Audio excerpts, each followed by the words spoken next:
Сядаш и като сме готови, 3, 2, 1.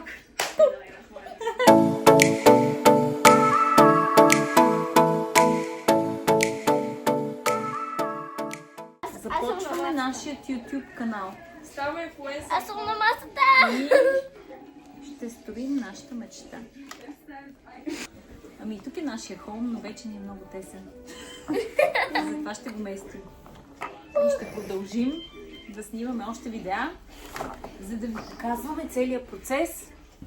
Ти какво искаш да имаш в новата къща? Стая. Грим отиде на... Гледайте ни, започваме. Ти какво искаш да имаш в новата къща? Шкафове, да имам много място за дрехите и да не ги сгъвам, за да има закачал. А пък аз искам Защото да не има искам да ми е това. Огромно ли? Искам да има и горе. Аз пък не искам гардероб. Аз искам Искам да просто има горе, отворен да. дрехик и да имам... Искам да има Нали, горе и такова долу. да се редя. Искам да имам горе. Искам да имам горе, не тази долу. Беле взимаме. А пък ние какво искаме да си имаме стая, в която да избягаме от вас. Да не ти Искам същото спокойно. Мамо, аз искам да си заключа стаята. Никой да влиза. Искам да сме по-близо до природата. Искам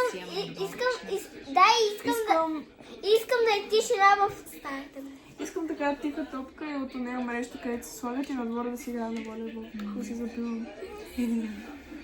А пък аз искам хамак. Мамо, виж. Акшен, това е добра идея. Трябва да ги запишем всичките тия искания. Мамо, Да виж. видим после как ще ги реализираме. Трябва да слагам две дървета и да си слагаме хамак. Като се Една събираме с... праскова и една череша. Мамо, виж. Мамо, може и така. Може, нали тук И каза, че си барбекю има трябва да си 6 вземем. паркинга.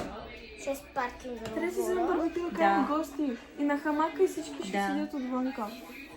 И мама каза, Който да го опъваме лятото и под него ще имаме голяма маса и ще си каним всички. Прав да си споря. Предстои един много дълъг процес.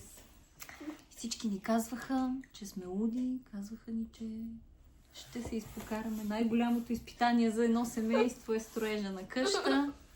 Реално и тези неща ще се случат просто... Ще има много Няма да проблеми, се но откажем. ще има и много хубави неща. Ще има и забавни неща, за които ще разказваме. Айде, почвай!